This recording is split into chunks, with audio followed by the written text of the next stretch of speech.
साथीहरू, विद्यार्थी साथीहरू र इच्छुक सम्पूर्ण साथसाथै यो कार्यक्रमलाई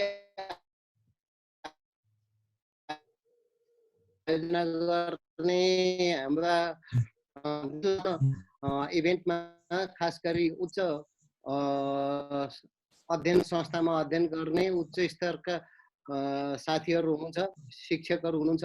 उहाँहरूसँग आफ्नो अनुभव साटासाट गर्न पाउँदा मलाई खुसी पनि लागेको छ।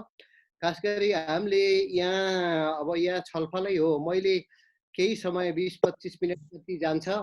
मैले सर र अब अहिलेको अवस्था, नेपालको अर्थतन्त्रको वर्तमान अवस्था कस्तो छ, यो केही समस्या अहिले देखिएका छन्। अहिलेको हाम्रो महामारी, यो समस्या खासमा कुन कुन क्षेत्रमा यो समस्या छ र यो समस्याले कस्तो आगामी दिनमा चुनौती ल्याउँछ होला र यसलाई सम्बोधन गर्न हामी मुखमै आइपुगेको आगामी आर्थिक वर्षको बजेट बनाउँदैछौँ। त्यो बजेटमा कस्तो सम्बोधन गर्नु पर्ला, बजेटका प्राथमिकता कस्तो हुनु पर्ला, कसरी जाँदा उपयुक्त होला र बजेटका प्राथमिकता निर्धारण गर्दा खर्च बढ्दा खर्च कटौतीको विषय हुन्छ। सरकारका कार्यक्रमहरूलाई व्यवस्थित गर्नुपर्ने, सरकार मितव्ययी अवस्था हुनुपर्ने अवस्था हुन्छ। त्यसको लागि कुन कुन क्षेत्रमा सरकारले ध्यान दिनु उपयुक्त होला। दोस्रो पक्ष बजेटको महत्त्वपूर्ण स्रोतको रूपमा स्रोत साधन परिचालनको अवस्था कस्तो छ र आगामी दिनमा कसरी जानु ठिक होला। यो तीनटा पक्षलाई ध्यानमा राखेर मैले यहाँ सर र केही कुरो राख्छु।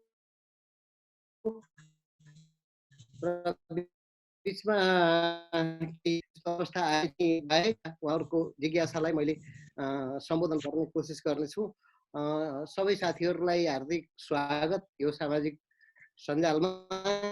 अहिले हामी अप्ठ्यारो परिस्थितिमा छौँ। यस्तो अवस्थामा पनि हामी यसरी नेटवर्कमा जोडिनु, यसरी हामीले हाम्रो दैनिक क्रियाकलाप सञ्चालन गर्नु, हामी भेटघाट हुनु प्रत्यक्ष रूपमा, यो अत्यन्त यो सूचना प्रविधिको विकासको कुन चरणमा हामी पुग्यौँ, फड्को कसरी मार्यौँ भन्ने लगायत पनि यसले देखाउँछ। यो सहजीकरण गर्नुभएकोमा सरहरू सबैलाई धेरै धन्यवाद दिँदै मैले सुरु गर्छु। खासमा अब अहिले चालु आर्थिक वर्षको बजेट कार्यान्वयनको अन्तिम चरणमा पुगेको र आगामी आर्थिक वर्षको बजेट तर्जुमाको लागि सरकार अभ्यासमा गृह कार्यमा लागिरहेको अहिलेको वातावरणमा यो अहिले जुन महामारीको समस्या देखिएको छ, यो महामारीको समस्याले सरकारलाई पनि अप्ठ्यारो पारेको छ, हामी सम्पूर्ण सर्वसाधारणलाई पनि अप्ठ्यारो पारेको छ, सम्पूर्ण आर्थिक गतिविधिलाई अप्ठ्यारो पारेको छ। अर्थतन्त्र अत्यन्त शिथिल सुस्त अवस्थामा छ। खास हाम्रो नेपालको सन्दर्भमा भन्ने हो भने 8 महिना हुन्छ। विकास निर्माणका काम हेर्नुहोस्, राजस्व सङ्कलनको काम हेर्नुहोस्, सम्पूर्ण अन्य गतिविधिहरू यो फागुन चैत वैशाख जेठ असार, फागुन भन्दा पनि चैत वैशाख जेठ असार नै अहिले विगतदेखि नै काम हुने समयमा अत्यन्त महत्त्वपूर्ण समयमा यो समस्या आएको छ। यसले गर्दा सरकारलाई अहिले समस्या पनि छ, जनतालाई समस्या स्वाभाविकै हो। यो समस्या हामी नेपालको मात्रै होइन, यो समस्या विश्वव्यापी हो। विश्वका अत्यन्त शक्तिशाली मुलुकहरू, विकसित मुलुकहरूले यो समस्यालाई सल्टाउन सकेका छैनन्, उनीहरू पनि पीडित छन्। अहिले विश्वको समग्र अर्थतन्त्रमा यसले नकारात्मक प्रभाव पारेको छ। खास गरी विश्व एउटा लयमा अगाडि बढेको थियो, विश्व अर्थतन्त्रले एउटा गति लिँदै थियो। विकसित मुलुकहरूको अर्थतन्त्र, विकासोन्मुख मुलुकहरूको अर्थतन्त्र, यी युरोपियन युनियनका मुलुकहरूको अर्थतन्त्र, यी सबैलाई अहिले प्रभाव पारेको छ नकारात्मक। आइएमएफले एउटा अध्ययन गरेको थियो, त्यो अध्ययनबाट गरेको प्रक्षेपणले पनि के देखाएको छ, यो मन्दी सन् 1930को महामन्दी, आर्थिक महामन्दी भन्दा पनि यो अझ सङ्कटपूर्ण हुने र यसले अझ ठुलो विश्वमा सङ्कट निम्त्याउने भनेको छ। उसको अध्ययनले र उसले भनेको छ अब यो समस्याले गर्दा विश्वका ठुला मुलुकहरू खास गरी समग्र विकसित मुलुकहरूको आर्थिक वृद्धि दर नै नकारात्मक हुने भयो भने -6.1%ले ऋणात्मक हुने भनेर देखाएको अवस्था छ। त्यस्तै तपाईँको युरोपियन युनियनका मुलुकहरू छन्। युरोपियन युनियनले त्यहाँका करिब 36 मुलुकले विश्वको 62% जिडिपीको हिस्सा ओगट्छन्। महत्त्वपूर्ण छ आर्थिक रूपमा र विकसित मुलुक पनि हुन् र उनीहरूले विश्वलाई नै सहयोग गर्ने मुलुक हुन्। तिनीहरूको अर्थतन्त्र पनि अत्यन्त सङ्कटपूर्ण अवस्थामा छ। 7.1%ले ऋणात्मक हुने अनुमान गरिएको छ भने मध्यपूर्व र मध्य एसियाका मुलुकहरूको अवस्था पनि दयनीय छ। उनीहरूको पनि 2.8% का दरले यहाँको अर्थतन्त्र ऋणात्मक हुने देखाइएको छ। एसियाली मुलुकहरू पनि एकदम इमर्जिङ मुलुकहरू हुन्, विकासको गतिमा अगाडि बढिरहेका, अर्थतन्त्र सबल भएका, अगाडि बढिरहेका, आर्थिक वृद्धि दर राम्रो भएका, तर यिनीहरूको पनि आर्थिक वृद्धि दर 1%। अमेरिकाको त तपाईँ भन्नुहुन्छ भने सन् 1946 पछि सङ्कटपूर्ण अवस्था उसले बेहोर्दैछ। चाइनाको अवस्था 1976 पनि बेला 10% को नजिक पुगेको आर्थिक वृद्धि त अहिले 1.9%मा हामी त्यसबाट चोखो रहने अवस्था छैन। हाम्रो सामाजिक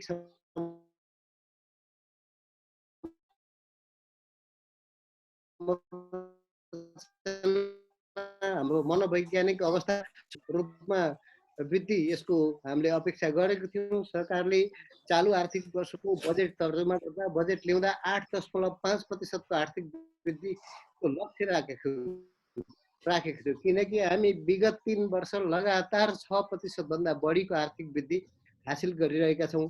त्यसैको आधारमा उत्साहित भएर सरकारले हुन त 10औं योजना अब आगामी 15औं पञ्चवर्षीय योजनामा पनि आर्थिक वृद्धिको लक्ष्य अत्यन्त महत्त्वकाङ्क्षी नै छ, झन्डै 10.3% छ। सरकारले 25 वर्षमा आफूलाई एउटा सभ्य विकसित मुलुकमा उभ्याउने किसिमको दीर्घकालीन सोच लिएको छ। त्यसमा पनि लक्ष्य अत्यन्त महत्त्वकाङ्क्षी 10.5% छ।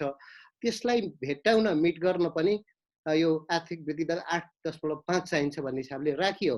तर फागुनसम्म नेपालको आर्थिक अवस्था, नेपालको बजेट कार्यान्वयनको अवस्था, नेपालको लगानीको अवस्था, नेपालको राजस्व सङ्कलनको अवस्था, सम्पूर्ण व्यापारिक गतिविधि, व्यापार व्यवसायमा भएको उतार चढाव, निजी क्षेत्रको अवस्था सबै हेर्दा त्यति वृद्धि हुनेवाला थिएन।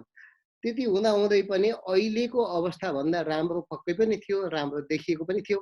तर अहिले केन्द्रीय तथ्याङ्क विभागले हालै यो वर्षको लागि तथ्याङ्क सार्वजनिक गरेको छ, जसमा 2.27% मात्रै आर्थिक वृद्धि दर हुने 9 महिनाको तथ्याङ्क आधारमा प्रक्षेपण गरेको छ। यसले कस्तो देखियो भने अर्थतन्त्रका 15 उपक्षेत्रमध्ये 5वटा उपक्षेत्र चाहिँ नकारात्मक देखिए, जुन अत्यन्त अर्थतन्त्रलाई महत्त्वपूर्ण गति दिनलाई सक्रिय थिए। जो कुल गार्हस्थ उत्पादनमा 20.7% को हिस्सा ओगटेका थिए, त्यसमा खानी तथा उत्खनन सानो थियो तर त्यो महत्त्वपूर्ण थियो।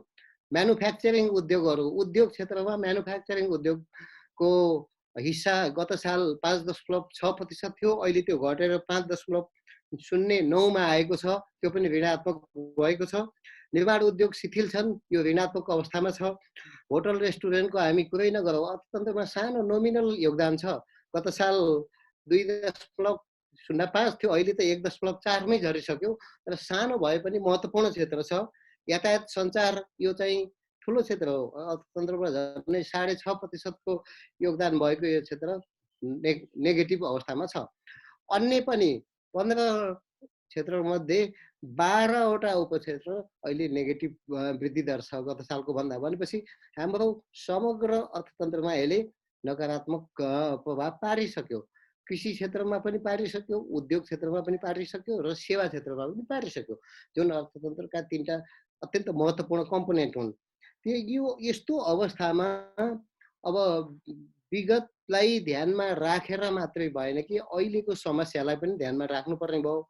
त्यसले गर्दा अर्थतन्त्रका अन्य क्षेत्र पनि छन्, अन्यमा पनि असर परेको छ। यो वर्ष मुद्रास्फीति इन्फ्लेसनको दर 6.5% को हाराहारीमा हुन्छ भनेर सरकारले जुन अपेक्षा गरेको थियो त्यो अहिले केही बढेको छ। फागुनसम्म आइपुग्दा केही बढेको छ त औसतमा 6.5 कै हाराहारीमा छ। अपेक्षाभन्दा नबढोस् भन्ने हाम्रो कामना छ। हाम्रो अर्थतन्त्रलाई प्रत्यक्ष प्रभाव पार्ने अत्यन्त ठुलो हाम्रो चुनौतीपूर्ण क्षेत्र भनेको वैदेशिक व्यापार हो। गत साल हाम्रो करिब 15 खर्ब 16 अर्बको वैदेशिक व्यापार भएकोमा 14 खर्ब 19 अर्ब त हाम्रो आयात छ भनेपछि 97 अर्ब मात्रै हामीले निर्यात गरेका छौँ। यसरी हेर्दा 100मा 96.3% आउँदा 6.4% निर्यात भएको छ गत साल। यो अत्यन्त हाम्रो भयावह स्थिति छ। 13 खर्ब 21 अर्बको गत साल व्यापार घाटा थियो। यो साल सुरुदेखि नै गत साल जुन सरकारले राजस्वका केही नीतिहरू ल्यायो जसले गर्दा उपभोगमा केही डिस्करेज गर्ने, वैदेशिक व्यापारमा केही नीतिगत हस्तक्षेपको कारणले गर्दा अहिले व्यापारमा अलिकति निर्यात व्यापार अलिकति बढेको जस्तो अवस्था छ। गत सालभन्दा आयात चाहिँ घटेको छ 2.6%ले फागुनसम्मको तथ्याङ्कले।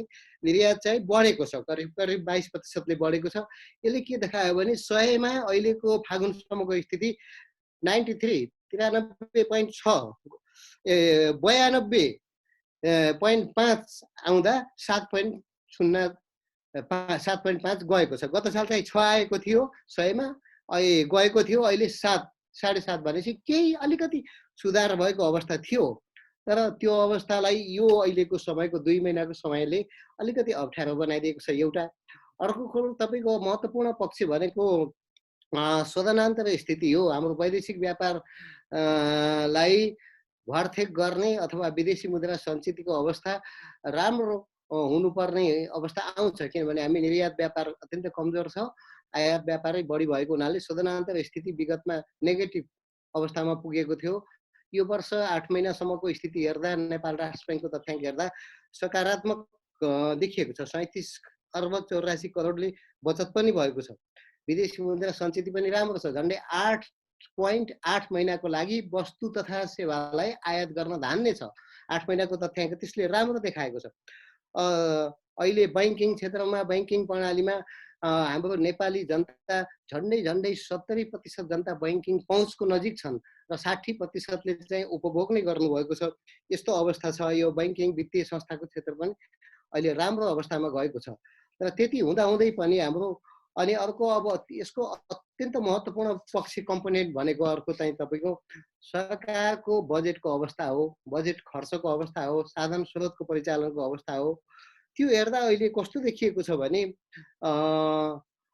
यो आर्थिक वर्षमा सरकारले 15 खर्ब 32 अर्ब 96 करोडको बजेट ल्याएको थियो। त्यसमा चालु बजेटै 9 खर्ब 57 अर्ब थियो।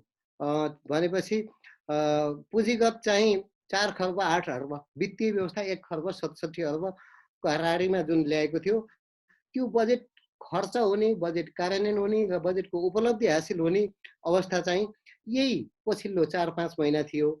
र अहिले हेर्दा अहिलेको अवस्थामा बजेट कार्यान्वयनमा केही अवरोध आएको छ, खर्च गर्ने प्रणालीमा केही अवरोध आएको छ।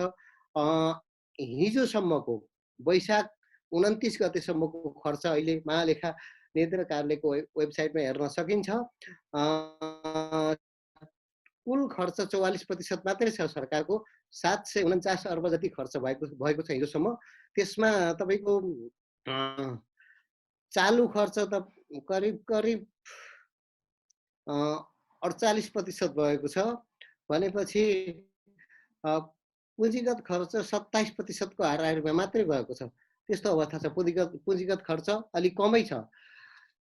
हाम्रो ठुला विकासे मन्त्रालयको अवस्था हेर्नुहुन्छ भने करिब राष्ट्रिय पुनर्निर्माण प्राधिकरण 1 खर्ब 41 अर्ब बजेट विनियोजन भएको छ, जसलाई 5 वर्षमा सम्पूर्ण भूकम्प पछिको पुनर्निर्माण गर्ने जिम्मा दिएको थियो र 5औं वर्ष पनि अहिले पुग्दैछ। 1 वर्ष ढिलो पनि काम सुरु भयो। करिब 9 खर्ब 40 अर्ब पुनर्निर्माण लाग्ने अनुमान गरिएको थियो। प्रत्येक वर्ष 1 खर्बभन्दा बढी नै बजेट विनियोजन छ। तर अहिले हेर्नुहोस् त्यसको हिजोसम्मको खर्च हेर्दा 1 खर्ब 41 अर्ब विनियोजन भएकोमा खर्च गर्न सकेको छैन। करिब करिब 30% को हाराहारी मात्रै खर्च भएको छ। त्यस्तै राष्ट्रिय गौरवका आयोजनाहरूमा पनि 1 खर्बभन्दा बढीको बजेट विनियोजन भएको छ। उनीहरूको खर्च पनि अस्ति 27 गतेसम्मको तथ्याङ्कले त्यस्तै 40% राष्ट्रिय गौरवका आयोजनाको 30% हो। यिनको पनि 30% खर्च भएको अवस्था छ र यस्तो अवस्था देखिन्छ 11वटा मन्त्रालय निकायको बजेट मात्रै 7 खर्ब 59 अर्ब छ। यिनीहरूको खर्च जम्मा 30% को अवस्था छ। यो सबै अवस्था हेर्दा कस्तो देखियो भने पुँजीगत जम्मा 30-32%, समग्र खर्च 41% छ। यसले आगामी आर्थिक वर्षको लागि यो वर्ष कस्तो हुन्छ, यो आधार वर्ष अलिक खर्च पनि कम भएको छ। राजस्व सङ्कलनको अवस्था हेर्नुहुन्छ भने यो वर्ष 11 खर्ब 32 अर्बको राजस्व 11 खर्ब 12 अर्बको राजस्व सङ्कलन गर्ने लक्ष्य लिएको थियो। सधैँ प्रत्येक वर्ष 6 महिनाको बजेट कार्यान्वयनपछि बजेटको मध्यावधि मूल्याङ्कन हुन्छ। त्यो मूल्याङ्कनमा 6 महिनाको कार्यान्वयन हेरेर आगामी 6 महिनाको लागि कसरी अगाडि बढ्ने भनेर नीतिगत चेन्ज गर्ने अथवा उद्देश्यमा केही लक्ष्यमा परिवर्तन गर्ने गरिन्छ। यो वर्ष पनि अब 11 खर्ब 12 अर्बको राजस्व सङ्कलन हुने सम्भावना कम देखेर सरकारले बजेट खर्च पनि 90% जति हुने, राजस्व सङ्कलन पनि करिब 10 खर्ब 56 अर्ब हुने लक्ष्य राखेको थियो। यो संशोधित लक्ष्य पनि गत सालको राजस्व सङ्कलनको 23% वृद्धि दरमा थियो। तर अहिले हिजोसम्मको अवस्था हेर्दा राजस्व सङ्कलन 6 खर्ब 4 अर्बको हाराहारी करिब 54% को हाराहारीमा राजस्व सङ्कलन भएको छ। र यसले के देखाउँछ भने राजस्व सङ्कलन पनि हाम्रो लक्ष्य अनुसार हुने अवस्था देखिएन। यसमा दुईटा पक्ष छन्। एउटा यो अहिलेको महामारी कोभिडको समस्याले गर्दा चैतमा वैशाखमा राजस्व बुझाउने जुन व्यवसायीहरूको मिति थियो, म्याद थियो, त्यसको लागि बुझाउने म्याद सरकारले केही पर सार दिएको छ। जेठ 25 गतेसम्ममा बुझाए हुने भनेको छ, जसले गर्दा मूल्य अभिवृद्धि कर भ्याटको किस्ता फागुनको चैत 25मा आउँथ्यो, चैतको वैशाख 25मा आउँथ्यो। यो दुईटा किस्ता आउन सकेको छैन। दुईटा किस्तामा फागुनको फुल फ्लेजमा चलेको हुनाले फागुनको भ्याट लगभग 7 अर्ब 55 करोड पुरै आउँछ जस्तो लाग्छ, किनभने डोमेस्टिक राजस्व सङ्कलन राम्रो छ। चैतमा 9 अर्बको हाराहारीमा मूल्य वृद्धि करको लक्ष्य छ सङ्कलन गर्ने आन्तरिक लक्ष्य, तर चैतमा यो समस्या देखिएको हुनाले यति धेरै नआउन सक्छ। अन्तशुल्क पनि त्यही अवस्था छ। अन्तशुल्क फागुनको 7 अर्ब 85 करोड लक्ष्यमा झन्डै लक्ष्यको हाराहारीकै सङ्कलन भएको छ विगतमा महिनाहरूमा भने त्यो रकम आउन सक्छ। तर चैतको 8 अर्ब 50 करोडको लक्ष्यमा चैतमा कारोबार अत्यन्त कम भएको हुनाले कम आउन सक्छ। आयकरको दोस्रो किस्ता चैत मसान्तमा बुझाउने हो। दोस्रो भन्नाले आफ्नो यो आर्थिक वर्षभरिको आयलाई अनुमानित आयको गणना गरेर पुस मसान्तमा 40%, चैत मसान्तमा थप 30-70 पुर्याउने हो। 30% को हाराहारीमा बुझाउँदा करिब 35 अर्बको हाराहारीमा आयकर आउनुपर्ने थियो। तर फागुन पछि गतिविधि कम भएको हुनाले अलिक कम आउला। 50 अर्बको हाराहारीमा राजस्व यो फागुन चैतको राजस्व आउनुपर्ने, तर यो राजस्वमा चैतको यो आर्थिक गतिविधि शिथिलता भएको कारणले गर्दा त्यति कति आउँछ त्यो हेर्नै बाँकी छ। राजस्व अवस्था अझै 50मा 40सम्म आउला कि भन्ने एउटा अनुमान छ। त्यसले गर्दा त्यो आउन बाँकी छ। वैशाखको राजस्व पनि शिथिल छ, कम आउला।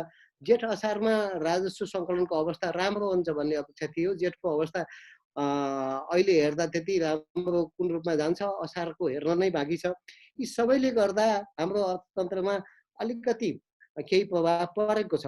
अहिले हेर्नु अर्थतन्त्रका सम्पूर्ण सेक्टरमा हेर्दा सबैभन्दा बढी प्रभाव रोजगारीको क्षेत्रमा छ। रोजगारीमा पनि तपाईँको हाम्रो रोजगारी बेरोजगारी दर नै गत सालको अध्ययनले 11.4% देखाएको छ भने बढी नै छ एउटा। र त्यसमा पनि सबैभन्दा बढी अनौपचारिक क्षेत्रमा काम गर्ने मजदुरहरू झन्डै 26,75,000 हुनुहुन्छ भने औपचारिक क्षेत्रमा 44 लाख। अनौपचारिक क्षेत्रमा काम गर्ने, असङ्गठित क्षेत्रमा काम गर्ने अहिलेका मजदुरहरू, अहिलेका कामदारहरू सङ्कटमा हुनुहुन्छ। उहाँहरू झन्डै आधा करिब 13 लाखले अहिले रोजगारी गुमाइरहेको अवस्था छ। सामान्य अध्ययनले देखिएको हो, यसमा खास डिटेल अध्ययन भएको छैन। औपचारिक क्षेत्रमा काम गर्ने मजदुरहरू पनि अहिले बाध्य भएर घर बस्न बाध्य हुनुभएको छ। उहाँहरूको अत्यन्त न्यूनले मात्रै औद्योगिक क्षेत्रमा अथवा औपचारिक क्षेत्रमा काम गर्नुभएको छ र उहाँहरूको रोजगारीलाई आगामी दिनमा निरन्तरता दिने औद्योगिक क्षेत्रका व्यवसायिक क्षेत्रका हाम्रा साथीहरूले तलब दिन नसक्ने अवस्था दर्शाइरहनु भएको छ। यी अवस्थाहरू छन्। यसले अलिकति होटल क्षेत्र, पर्यटन क्षेत्र, कृषि क्षेत्र, उद्योग क्षेत्र, रेस्टुरेन्ट, हवाई सेवा, यी सम्पूर्ण क्षेत्र, यातायात सबै क्षेत्रमा अहिले देखिएको समस्याले रोजगारीमा प्रभाव पार्यो र यो रोजगारीलाई नै हामीले केन्द्रबिन्दुमा राखेर अहिलेको समस्यालाई विश्लेषण गर्न सरकारले पनि त्यही गर्दैछ र अवस्था नि त्यही देखिएको छ। यस्तो अवस्थामा अहिले कृषिमा अर्को समस्या देखिएको छ। अहिले नेपालको कृषिको अवस्था कस्तो छ भने अत्यन्त गम्भीर अवस्थामा छ। हामीले चाहेर पनि कृषिमा अत्यन्त धेरै सुविधाहरू पनि दिएका छौँ, अनुदान पनि दिएका छौँ, सरकारले ठुलो लगानी पनि गरेको छ। तर पनि कृषि उत्पादनलाई गुणात्मक रूपमा फड्को मार्ने किसिमले अगाडि बढाउन सकिएको छैन, व्यावसायिक बनाउन अझै पनि सकिएको छैन। कृषिमा दिएका अनुदानहरू, कृषिमा दिएका सुविधाहरू लक्षित वर्गसम्म नपुगेको स्वयं कृषि मन्त्रालयको अध्ययनले नै देखाएको छ। यसले गर्दा त्यो क्षेत्रमा एउटा समस्या छ। सामान्य किसानहरूले अहिले उत्पादन गरेका आफ्ना उत्पादनहरू बजारीकरणको समस्या देखिएको छ। प्रश्न पनि उठेको छ, हामी आयात गरेर खाइरहन्छौँ तर हाम्रो आफ्नो उत्पादनलाई चाहिँ बजार पुर्याउन सक्दैनौँ भन्ने पनि भएको प्रश्न उठेको छ। त्यो आफ्नो ठाउँमा छ। अहिले चाहिँ उत्पादन बजारीकरण एउटा समस्या छ भने कृषकले ल्याएको ऋण तिर्नुपर्ने अवस्था, ऋणको अवस्था, बैंकिङ समस्या सबै ठाउँमा छ। तर कृषक अत्यन्त पीडित छन्। अहिले नेपालमा कुल कृषियोग्य खेती गर्ने किसानहरूको 60%लाई त यो वर्षभरि खानै नपुग्ने अवस्था छ। भनेपछि करिब 7% किसानले 60% कृषि भूमि अहिले होल्ड गरेको अवस्था छ। यो चाहिँ स्टडीले नै देखाएको, कृषि गणना 2068ले देखाएको तथ्याङ्क हो। औसतमा 0.68 हेक्टर प्रति परिवार मात्रै हाम्रो कृषि खेतीयोग्य भूमि प्रत्येक परिवारको छ।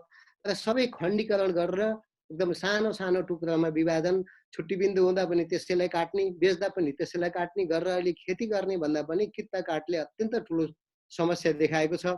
68 सालको गणनाले 1,50,00,000 कित्ता चाहिँ खेतीयोग्य जमिन देखाएको थियो, जुन चाहिँ 58 र 68 को बिचमा झन्डै 10 लाख कित्ता बढेको थियो। भनेपछि 68 देखि अहिलेसम्मको 77 सम्मको अर्को झन्डै 10 वर्षमा मलाई लाग्छ यो अत्यन्त बढी बढेको छ। यो बिचमा कित्ता काटको पनि अवस्था बढेको छ, प्लटिङ गर्ने अवस्था पनि बढेको छ र खेती गर्ने जुन हाम्रो बानी छ त्यो पनि घटेको छ। गाउँ गाउँमा हाम्रा खेतीयोग्य जमिन बाँझा हुँदै गएका छन्। सम्पूर्ण हाम्रा काम गर्न सक्ने जनशक्ति विदेशमा र सहरमा पलायन भएको अवस्था छ। यसले गर्दा कृषिमा अत्यन्त ठुलो समस्या पनि देखिएको छ।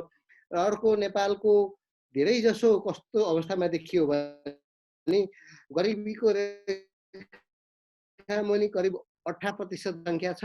तर जस्ट गरिबीको रेखा भन्दा त्योभन्दा पार गरेको जुन गरिबीको रेखा मुनि आउँदैनन् 45% आर्थिक रूपमा, त्यो जनसङ्ख्या अब अहिलेको समस्या सबैभन्दा बढी समस्या। त्यसपछि त्यो 45% 2% को हाराहारी छन् र 45% जोखिम र 18% गरिब, करिब 63% को हाराहारीको जनसङ्ख्या अहिले अलि अप्ठ्यारो अवस्थामा छ। सबभन्दा बढी समस्या यसैलाई छ। यही जनसङ्ख्याले जनसङ्ख्याले आफ्नो दैनिक वेतन गर्न पाएको छैन। यही जनसङ्ख्याका व्यक्ति विदेशमा गएर विदेशी जनसङ्ख्या सहरबाट गाउँमा जाने क्रममा गाउँमा गएर थुप्रेको छ। यस्तो यो जनसङ्ख्या अत्यन्त अप्ठ्यारो मोडमा, अप्ठ्यारो अवस्थामा छ। कारण यो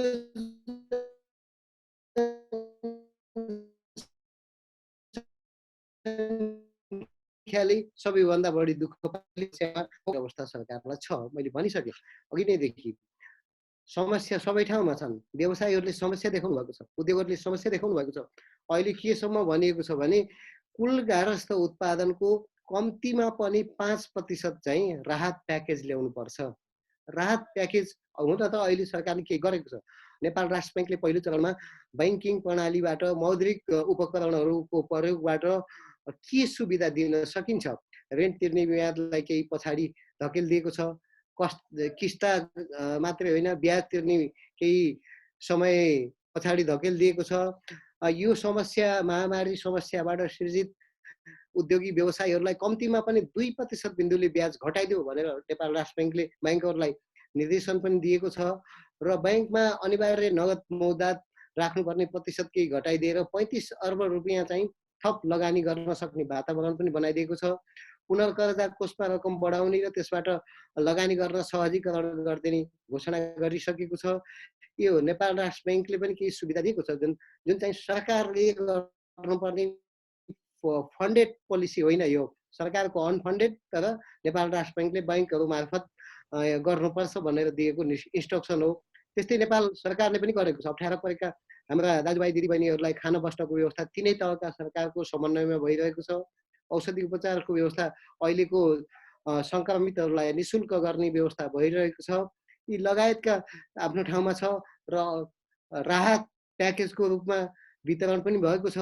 यद्यपि त्यो पर्याप्त छैन, त्यसलाई धेरै ठाउँबाट पुगेन भन्ने पनि भएको छ, तर केही दिएको छ। उद्योगी व्यवसायलाई पनि सरकारले कर तिर्ने, विवरण बुझाउने म्याद पछाडि सारिदिएको छ। यस्ता केही सुविधाहरू सरकारले दिएको पनि छ, धेरै घोषणा पनि गर्दैछ। यति हुँदा हुँदै पनि उद्योगी व्यवसायीहरूले आफूहरूले हाम्रो समस्या समाधान भएको छैन भन्ने उनीहरूको सोचाइ छ, उनीहरूको भनाइ छ र उनीहरूले यो समस्या सम्बोधन गर्न सरकार चाहिँ लास्ट रिसोर्ट अफ होप भनेपछि हाम्रो आशाको अन्तिम केन्द्र बिन्दु नै सरकार भनेर व्यवसायीले पनि भनेका छन्, जनताले भन्नु स्वाभाविकै हो र सर्वसाधारणको चाहिँ अन्तिम आशाको केन्द्र सरकार पनि हो, त्यसमा दुई मत छैन। यी सबै कुरालाई ध्यानमा राखेर सरकारले आगामी वर्षको बजेट बनाउनु पर्ने अवस्था छ। बजेट बनाउँदा किसानलाई पनि हेर्नुपर्ने अवस्था छ, औद्योगिक व्यावसायिक क्षेत्रका व्यक्तिलाई नि हेर्नुपर्ने अवस्था छ। सबैभन्दा बढी मर्का परेका साना मझौला र घरेलु उद्योगहरूलाई उठाउनु पर्ने अवस्था छ, उनीहरूको समस्या हेरिदिनु पर्ने अवस्था छ। रोजगारी गुमाएका हाम्रा दाजुभाइ दिदीबहिनीहरूलाई पुनः रोजगारीमा स्थापित गर्नुपर्ने अवस्था छ। त्यो रोजगारी नपाउँदासम्म उनीहरूलाई दैनिक हातमुख जोड्नलाई व्यवस्था मिलाइदिनु पर्ने अवस्था छ। विदेशमा अहिले लगभग खाडीमा र अन्य क्षेत्रमा करिब करिब 5 लाख हाम्रा कामदारहरू, हाम्रा विदेशमा गएका काम गर्न गएका दाजुभाइ दिदीबहिनीहरू, कतिपय चाहिँ अवैध बसोबास भएकाहरूलाई त्यहाँको सरकारले सुविधा दिएर फर्किन चाहेका छन्, कतिपय चाहिँ रोजगारी गुमाएर फर्किन चाहेका छन्। यसले गर्दा 5 लाख जनसङ्ख्या नेपाल फर्किन खोज्दैछ। हामी कहाँ झन्डै 12 लाखको हाराहारीमा अथवा 10-12 लाख बेरोजगारी अहिलेको रोजगारी गुमाएको अवस्था छ। विश्वमै पनि रोजगारी गुमाउने अवस्था त अत्यन्त धेरै छ। अमेरिकामा पनि 3 करोड 30 लाखले रोजगारी गुमाएर बेरोजगार भत्ताको लागि निवेदन दिएको भनेको छ। भारतमा त्योभन्दा भयावह स्थिति छ। 17 करोडको समस्या आएको छ भारतले भनिरहेको छ। आइएलओको एउटा स्टडीले त करिब करिब 1 खर्ब चाहिँ प्रत्यक्ष अप्रत्यक्ष रोजगारीको मारमा पर्ने भनेर भनेकै अवस्था छ। भनेपछि हामी त्यो समस्याबाट टाढा छौँ जस्तो मलाई लाग्दैन। यी सबैलाई हेरेर नेपालको अर्थतन्त्रलाई पुनर्जीवन दिनलाई विगत जस्तै 6% प्लसको वृद्धि चाहिँ हुने किसिमले अर्थतन्त्रलाई अगाडि बढाउन, रोजगारी सिर्जना गर्न, पर्यटन सेवा यातायात लगायतका क्षेत्रहरूलाई पुनर्जीवन दिनको लागि, कृषकहरूको समस्या सम्बोधन गरिदिनको लागि उद्योग क्षेत्र त्यसै पनि कम छ। हाम्रो 90 को दशकमा कुल गार्हस्थ उत्पादनमा झन्डै 10-12% हाराहारीमा म्यानुफ्याक्चरिङ उद्योगको योगदान थियो। अहिले 5%मा सीमित हुन पुगेको छ। यसले गर्दा औद्योगिक क्षेत्रमा रोजगारी बढाउने उद्योगको यो ठुलो चुनौती पनि हो। उद्योग क्षेत्रको कुल गार्हस्थ उत्पादनमा योगदान बढाउने यो अवस्थालाई हामीले सम्बोधन गर्नुपर्ने अवस्था छ। हामीसँग साधन स्रोतको एउटा सीमितता छ, हामीसँग समस्या बढी छन्, प्राथमिकता धेरै छन् र हामीले यस्तो अवस्थामा बजेट ल्याउनु पर्ने अवस्था छ। अहिले बजेट ल्याउँदाको महत्त्वपूर्ण स्रोत भनेको आगामी वर्षको लागि राजस्व सङ्कलन कस्तो हुन्छ आकलन गर्नुपर्ने छ, वैदेशिक सहायता कति आउँछ त्यसको आकलन गर्नुपर्ने छ र हामीले हामीले सङ्कलन गर्न सक्छौँ त्यो आकलन गर्नुपर्ने छ। यी लगायतलाई हेरेर बजेटलाई प्राथमिकतामा राख्नुपर्ने छ। सर केही लामो समय भयो भने बजेटको प्राथमिकता के हुन्छ भनेर क्वेसन सोद्धा पनि म भन्न सक्छु होइन। Hello sir. हजुर सर। के समयले केही साथ दिएन भने बजेटको प्राथमिकता तपाईँले प्रश्न उत्तरमा पनि म भन्न सक्छु, भन्नुहोस्। होइन सर, अब यस्तो छ सर, 3 मिनट टाइम भनिरहेछ सरले। सरले पहिलो चरणको सिद्ध्याउनु भयो, सरलाई पहिलो चरणको लागि हामीले धन्यवाद दिउँ। अब हाम्रो चाहिँ साथीहरूका केही जिज्ञासाहरू छन्, त्यसको लागि चाहिँ फेरि हामीले रिजोइन गर्नुपर्छ सर, यसले टाइम लिमिट दिन्छ होइन सर? होइन, मैले उसो भए 2-3 मिनट भन्छु नि त, 2-3 मिनट, किनभने बजेटको प्राथमिकता मैले 3 मिनट सर, त्यही 2 मिनट 2.5 मिनट भन्नु न सर। हुन्छ सर, हुन्छ। हस् ल ल, हस्, धन्यवाद। सबै साथीहरूलाई मेरो पुनः अनुरोध, अब बजेट बनाउँदा त्यसैले सरकारले प्राथमिकता दिँदा अहिलेको सम्पूर्ण समस्यालाई सम्बोधन गर्ने किसिमको प्याकेज, कस्तो प्याकेज ल्याउने, कति प्याकेज ल्याउने, उद्योगलाई के दिने, कृषिलाई के दिने, वनलाई के दिने, अथवा सेवा क्षेत्र होटललाई के दिने, रेस्टुरेन्टलाई के दिने भन्ने किसिमको जुन प्याकेज छ, विभिन्न देशहरूले आफ्ना झन्डै कुल गारस्थ उत्पादनको अमेरिका जापान हेर्नुहुन्छ भने 10% हाराहारीमा प्याकेज घोषणा गरेका छन्। त्यस्तै किसिमले हामीले बजेटको प्राथमिकतामा अहिलेको समस्या सम्बोधन गर्ने प्याकेज पहिलो प्राथमिकता नभए पनि अत्यन्त टप प्राथमिकतामा छ। त्यस्तै हाम्रो रोजगारी व्यवस्थापन, रोजगारी सिर्जना गर्ने, त्यससँग सम्बन्धित अन्तर सम्बन्धित कामहरूको लागि, कार्यक्रमको लागि बजेटको प्राथमिकतामा राख्नुपर्ने हुन्छ। कृषि उत्पादन बढाउने, बजारीकरण, व्यवसायीकरण गर्ने, कृषकका समस्याहरूलाई सम्बोधन गरिदिने किसिमले ग्रामीण कृषिलाई हामीले चलायमान बनाउने बजेटको अबको अत्यन्त महत्त्वपूर्ण प्राथमिकता हुनुपर्छ।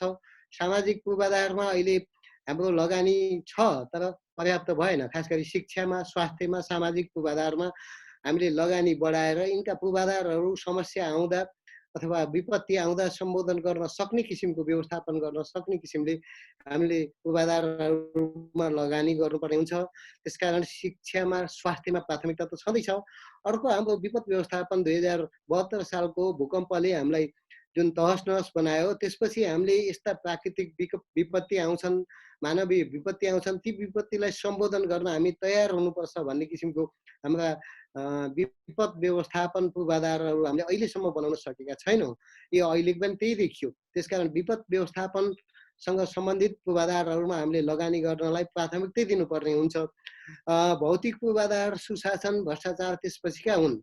खास गरी हामीले अहिलेको समस्यालाई सम्बोधन गर्न नै हामीले प्राथमिकतामा राख्नुपर्ने हुन्छ। यसको लागि सरकारले आफूले अहिले जसरी बजेट बनाउन खोज्दैछ त्यो आधारमा आगामी वर्षको बजेटको आकार त्यति ठुलो बढाउन सक्ने अवस्था छैन। साधन स्रोतको सङ्कलनमा एउटा सीमितता छ। राजस्व सङ्कलनको अवस्था अहिले अलिक कमजोर हुने हुनाले अर्को वर्षको लागि लक्ष्य निर्धारण गर्दा अहिलेको सङ्कलनलाई आधार मानेर निर्धारण गर्नुपर्ने अवस्था आउँछ। त्यसले गर्दा एउटा सीमितता हुन्छ। 20-22% बढीमा 25% को वृद्धि होला। वैदेशिक सहायता परिचालनमा अलिकति फोकस गर्नुपर्ने हुन्छ। खास गरी बजेटरी सपोर्टको रूपमा सरकारको प्राथमिकतामा विनियोजन हुने किसिमले द्विपक्षीय संस्थाहरू, विश्व बैंक, एसियाली विकास बैंकहरू, एसियाली पूर्वाधार विकास बैंकहरूसँग, कुवेत फन्डसँग हामीले सहयोग बढाउन आग्रह पनि गरेका छौँ। आइएमएफले हाम्रो कोटा अन्तर्गतको रकमलाई ऋणको रूपमा प्रयोग गर्ने स्वीकृति पनि दिइसकेको छ। त्यसको परिचालन हुन्छ। आन्तरिक आर्थिक वर्ष महत्त्व राखेर बजेट बनाउनु पर्ने। रिजोइन गर्नुपर्ने हो सर। डाक्टर साहब फेरि रिजोइन ल ठीक छ, हुन्छ। रिजोइन धन्यवाद बनाउनु पर्छ। हस्, धन्यवाद। सर फेरि जोइन गर्नु, हाम्रा जिज्ञासाहरू छन् सर। सेकेन्ड सिजनमा हुन्छ, म रेडी छु। रिजोइन गर्नुपर्छ र